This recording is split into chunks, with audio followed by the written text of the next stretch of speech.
Dans cette vidéo, je voudrais souligner la différence entre la glande pinéale dont j'ai parlé récemment et la glande pituitaire. Elles sont souvent confondues parce que leur nom scientifique est un peu proche, épiphyse pour la glande pinéale et hypophyse pour la glande pituitaire. Alors c'est pour ça qu'on leur donne aussi un autre petit nom. Je vais vous parler des fonctions essentielles de la glande pituitaire sans laquelle les autres glandes ne peuvent pas fonctionner et puis comment en prendre soin avec des conseils de vie et de consommation. 10 conseils simples offerts pour prendre soin de votre glande pituitaire, c'est le cadeau à la fin de cette vidéo.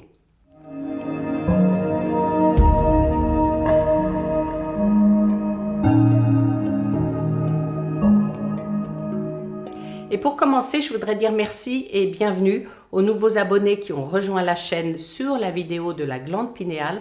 C'est vrai que c'est un sujet important aujourd'hui quand on a choisi de faire son évolution en conscience. La glande pinéale a un côté mystique de par sa connexion spirituelle avec notre intuition. Et en prendre soin pour la décalcifier et l'activer, eh bien c'est important pour favoriser notre discernement, notre souveraineté dans un monde en grande turbulence aujourd'hui. Alors je ne fais pas des vidéos scientifiques ou médicales, j'ai une approche holistique en tant que coach de vie et de santé, ou de vie en santé pourrait-on dire. Donc je fais de la sensibilisation parce que je pense qu'en étant davantage conscient du fonctionnement de son organisme et de tous ses potentiels, eh bien on peut vivre mieux, en meilleure santé, exploiter davantage toutes nos capacités.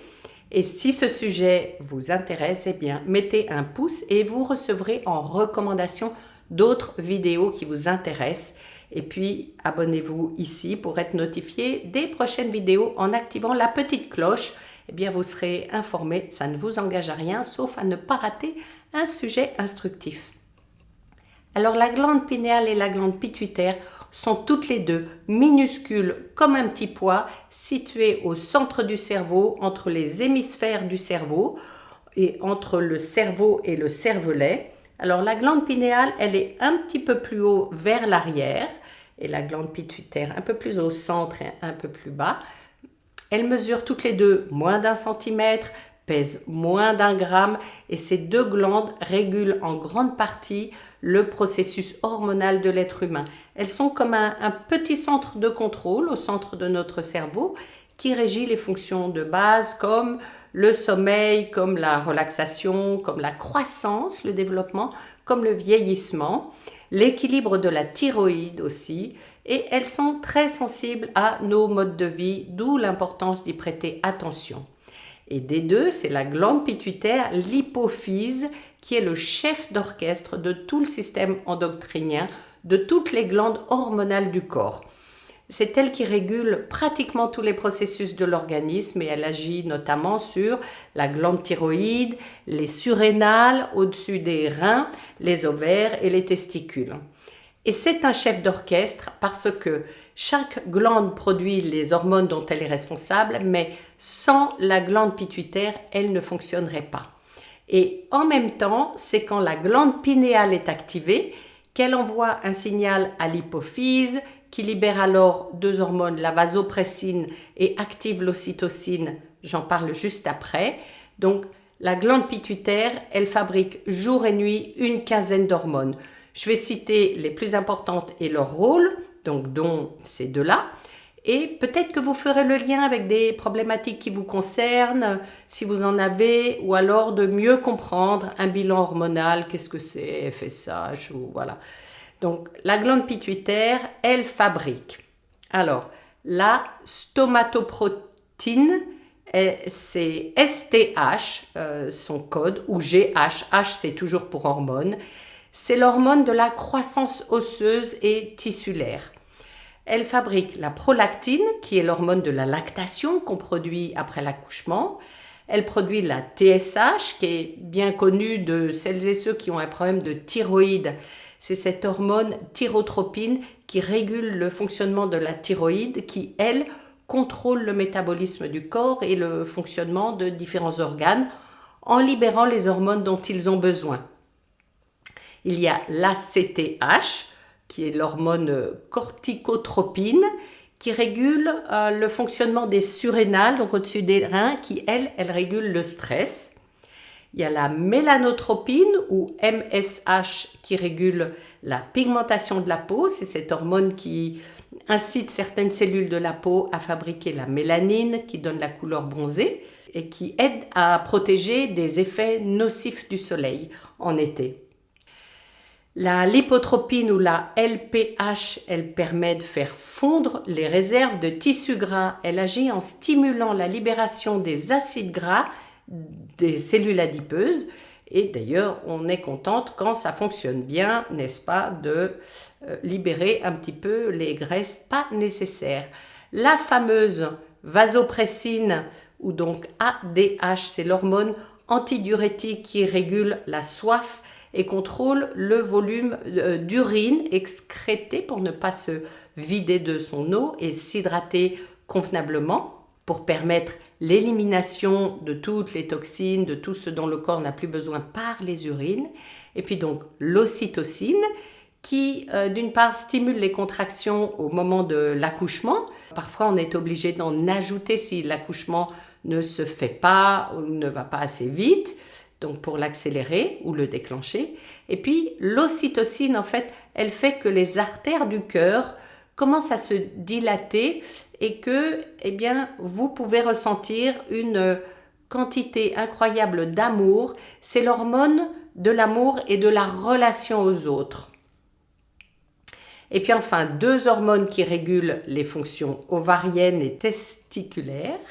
L'hormone follicostimulante, c'est la FSH, qui stimule la formation des œstrogènes chez la femme et des spermatozoïdes chez l'homme.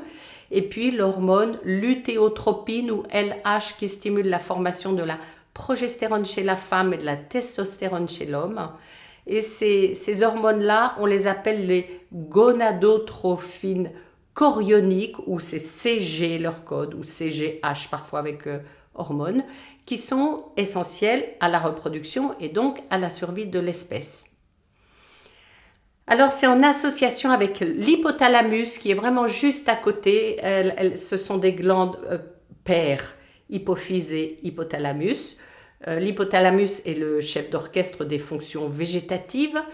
Donc c'est en association avec que la glande pituitaire régule le métabolisme, la croissance, la faim, la soif, le rythme circadien avec la glande pinéale, la thermorégulation, le stress et la reproduction.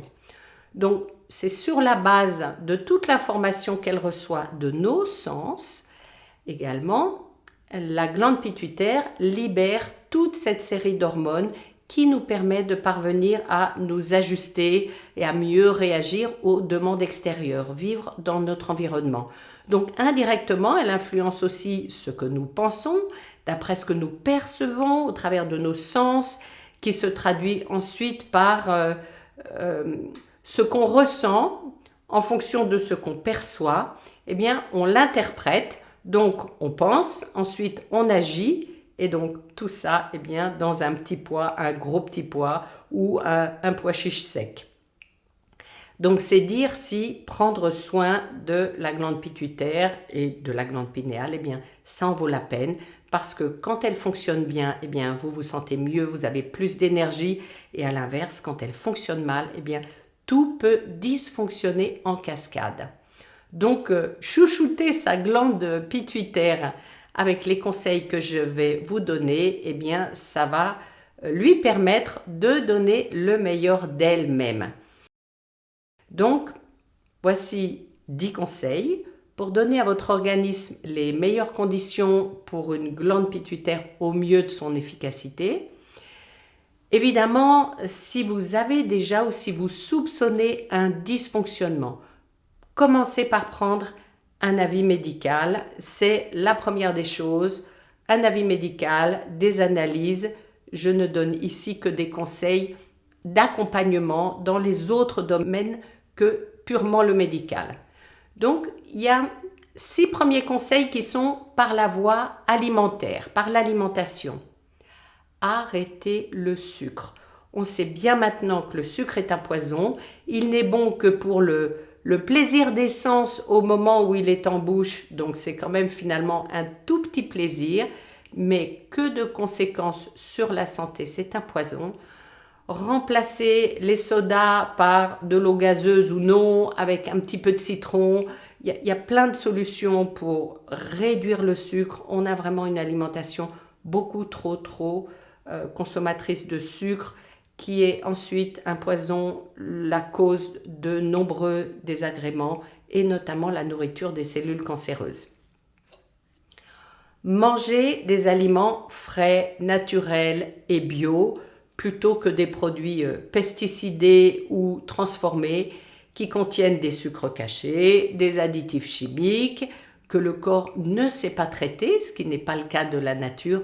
Lisez soigneusement les étiquettes des produits que vous achetez et d'ailleurs souvent vous n'aurez plus envie de les consommer et vous aurez plutôt envie de composer avec quelques ingrédients choisis en produits frais.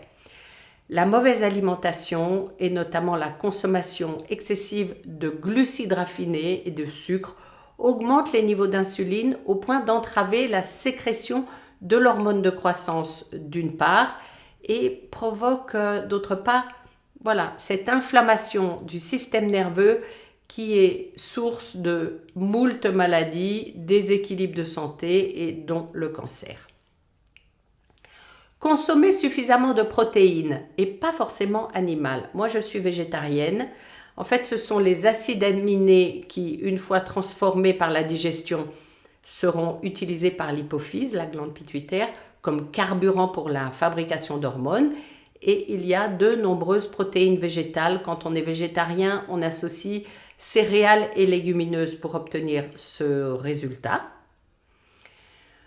Ne mangez pas de gros repas avant de dormir ou ne dormez pas après un gros repas. Alors je sais, c'est tentant, la petite sieste après le gros repas, mais c'est le contraire de ce qu'il faut faire parce que c'est quand on dort que la glande pituitaire fonctionne à plein régime et elle produit des grandes quantités d'hormones à ce moment-là qui permettent à l'organisme de bien fonctionner. Donc, si vous vous couchez à ce moment-là, ça ne va pas. Évitez de prendre des repas lourds au moins 2 heures avant de vous coucher. Dînez tôt et ne vous couchez pas immédiatement dans les 2 heures après un gros repas. Assurez-vous aussi un bon niveau de vitamines. La D, la E et la A sont importantes. D n'est jamais suffisante aujourd'hui, donc prendre un complément, des petites gouttes. Moi j'ai un pchit vitamine D que je prends d'octobre à mai parce qu'on n'est pas du tout assez exposé à la lumière du soleil. Mais pour le reste, une alimentation fraîche, végétale, naturelle, bio, évidemment, c'est mieux. Ça contient beaucoup plus de vitamines, de sels minéraux, de bonnes choses. Et crue ou peu cuite de préférence. Si vous ne pouvez pas avoir une bonne alimentation comme ça, eh bien, consultez au moins un spécialiste en naturopathie qui pourra faire un bilan et avec bien sûr une analyse sanguine, mais un bilan de vos consommations et qui pourra vous faire des recommandations qui sont en phase avec votre mode de vie, de consommation, quels sont les produits que vous avez à proximité, etc. Et puis surveillez aussi vos sources de manganèse que vous trouvez dans les légumes à feuilles, dans les légumineuses, dans des fruits, pour maintenir le bon fonctionnement de la glande pituitaire. C'est important, lui permettre de remplir ses fonctions antioxydantes. Le manganèse, on le trouve en nombre dans l'ananas, dans les myrtilles, dans le thé, dans les noix. Les noix, c'est très important. Dans le gingembre, dans les céréales complètes, dans les légumes donc verts en feuilles, et puis dans le son. Donc le pain complet, c'est toujours mieux que le pain blanc, par exemple. Pareil pour les pâtes, pour le riz, etc. Enfin, consommer des plantes bio, bien sûr, c'est toujours mieux, comme le chardon-marie ou l'armoise, que vous pouvez ajouter dans des thés, dans des tisanes. Et puis la luzerne. La luzerne, vous pouvez la consommer en graines germées. Son nom, c'est alpha-alpha en graines germées. Attention, c'est œstrogène-like, c'est-à-dire que moi, par exemple, qui ai eu un cancer hormonodépendant, hormonosensible, tout ce qui est œstrogène-like, notamment le soja d'ailleurs, ou alpha-alpha, la luzerne, eh bien, ce n'est pas bon, donc j'évite d'en prendre. Voilà. Les graines germées, c'est très très simple à faire. On achète, parce que c'est cher quand c'est germé, On achète un sachet en boutique bio rempli de graines. On les fait tremper la durée indiquée. Moi, je mets toujours une nuit, c'est complet. Sauf celles qui ont des durées très courtes. Après, elles font un gel, ça colle pas. Mais ensuite, on les met dans un gros pot de confiture, là, un gros pot en verre. Par-dessus, on met de la gaze non tissée, de la gaze qui est vraiment avec des petits trous, là, des fils, des petits carreaux, un élastique dessus, la tête en bas, on retire l'eau. Matin et soir, on rince, on secoue pour les décoller, on remet à l'envers et en quelques jours, le bocal est rempli alors qu'on a mis une cuillère à soupe. Donc c'est très économique et dans la graine germée se trouve tout le potentiel de croissance, de puissance et de vitalité de la plante en entier. Donc c'est un booster de vitalité, les graines germées. Donc de la luzerne, c'est très bien. Ça se trouve en mélange en général. Maintenant, 4 autres conseils par la voie corporelle. Diminuer le stress. Je sais, c'est pas facile. On vit dans un monde complètement fou, extrêmement stressant. On a des contraintes en tout genre. C'est vraiment compliqué, mais c'est important et il y a des moyens simples, je vais en parler, pour diminuer le stress. Le corps produit du cortisol qui, avec le stress, quand il est en excès, peut perturber tout le système hormonal et entraver la production d'hormones par l'hypophyse et par les glandes surrénales. Donc, relaxez-vous avec des méditations guidées. Il y en a beaucoup sur ma chaîne et on les trouve sur mon site internet www.evolutionenconscience.com sur la page des ressources. On peut cliquer on choisit sa méditation, on a un lien pour cliquer pour aller les écouter sur une autre plateforme pour ne pas être coupé par la publicité parce que c'est un reproche que je reçois souvent, enfin un commentaire bienveillant, je vous en remercie, mais voilà, c'est très désagréable, c'est pas possible de couper une méditation guidée avec de la pub. Donc allez sur mon site internet. Utilisez la cohérence cardiaque. J'ai fait une vidéo sur les 10 bienfaits de la cohérence cardiaque et un exercice de 5 minutes. Ça me fait penser que je vais aussi le mettre en dehors pour être sûr qu'il ne soit pas coupé. Vous pouvez marcher dans la nature si vous le pouvez, si vous avez à proximité, mais ne serait-ce que de s'entourer de plantes vertes, du monde végétal, aller dans un petit parc, s'asseoir, toucher, poser la main, rester un moment en contact avec un beau vieil arbre choisi. C'est un échange d'énergie qui est vraiment intéressant. Et puis, lisez un livre agréable pour vous détendre, passez du temps relaxé avec votre famille, avec vos amis. Et puis, pratiquez le yoga si vous aimez ou quelques postures de relaxation le matin. Je ferai après cette vidéo une proposition de pratique pour activer, faire monter l'énergie et donc avec des exercices de pranayama. Donc c'est du yoga. Autre conseil, dormez bien la nuit parce que la production de l'hypophyse, elle est plus importante la nuit. Et donc, il est important de prévoir suffisamment de temps pour qu'elle fonctionne efficacement. Évitez de consommer de la caféine à une heure tardive du soir ou d'utiliser des appareils électroniques qui émettent de la lumière bleue, les téléphones portables, les tablettes, même la télévision au moment de vous coucher. Essayez d'avoir un livre relax, inspirant pour le moment de préparer la nuit. S'endormir avec une pensée de gratitude aussi, ça améliore le sommeil. Et puis, bougez, exercisez, soyez en mouvement, regardez la vidéo sur le système immunitaire et l'exercice. Le mieux, c'est de l'exercice d'intensité modérée, mais régulièrement. Donc, en fait, c'est l'augmentation de la fréquence cardiaque qui assure un meilleur fonctionnement de l'organisme et puis qui aide à équilibrer la production des hormones. Alors, vous n'êtes pas obligé de faire des exercices contraignants, un cours de sport. Vous pouvez ajouter du mouvement à votre vie quotidienne comme marcher davantage, aller travailler en vélo, prendre les escaliers au lieu de l'ascenseur. Voilà, bouger davantage. En yoga, il y a certaines positions comme la roue qui est comme un pont dos vers le sol, un pont en arrière qui donne un effet positif parce que elle améliore c'est l'amélioration du flux sanguin vers la glande pituitaire qui fait cet effet positif. Et puis aussi surveiller votre poids parce qu'un surpoids peut dérégler la production de la glande pituitaire en la forçant à sécréter des quantités excessives d'hormones comme l'hormone de croissance. Mais si vous suivez toutes les recommandations alimentaires et ne mangez pas excessivement en quantité, eh bien vous n'avez pas de raison d'être en surpoids. Il y a beaucoup de vidéos qui peuvent vous aider dans la playlist Pourquoi c'est important sur le système immunitaire et la nutrition, le corps, la respiration. Et puis, il y a des méditations pour la détente, la cohérence cardiaque anti-stress. Elles sont faites pour aider la compréhension, la connaissance, pour simplifier, pour faciliter cette compréhension et l'adoption des bonnes pratiques. Alors, je récapitule les conseils alimentaires. Surveillez le sucre.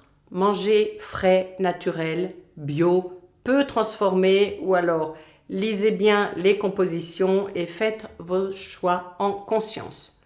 Consommez suffisamment de protéines et surtout des protéines végétales. Lorsqu'il y a des hormones dans la viande qu'on consomme, eh bien, ça n'aide pas notre propre système. C'est mieux d'éviter. Dormez l'estomac vide ou léger, ça permet aussi au corps de se reposer vraiment au lieu de travailler. Quand le corps digère, il travaille, il ne se repose pas, les organes ne se reposent pas. Et puis, consommez des vitamines dans les produits frais, de qualité, de saison. Et pensez aux plantes. La nature nous donne tout ce dont nous avons besoin en infusion, en graines germées. Et maintenant, les conseils pour le corps. Réduisez le stress, dormez bien et suffisamment, ça aide la glande pinéale, faites de l'exercice physique et surveillez votre poids. Ça fait 10, voilà. J'espère que ces informations et conseils vous permettent de faire déjà un petit bilan de ce que vous pouvez peut-être déjà améliorer chez vous. Et en ayant déjà la conscience de tout ça, on peut mieux faire ses choix dans la vie et pour la vie qu'on souhaite vivre ou les vieux jours qu'on souhaite avoir. N'hésitez pas à regarder aussi la vidéo sur les secrets de santé des centenaires. Ces conseils restent très semblables à ceux-ci. Et puis, mettez vos commentaires en dessous si vous avez des questions, des besoins, des demandes sur le sujet. Et puis un pouce si vous êtes arrivé jusqu'ici, c'est que ça vous a plu. Je présume, je l'espère. Prenez soin de vous. À bientôt, ici ou ailleurs. Et souriez. Observez ce que ça produit à l'intérieur. C'est du plaisir, du bonheur. Il y a forcément des hormones qui s'activent là. Et puis rendez-vous bientôt pour cette visualisation, méditation que je vais proposer pour faire monter l'énergie et aller jusqu'à la glande pinéale et la glande pituitaire.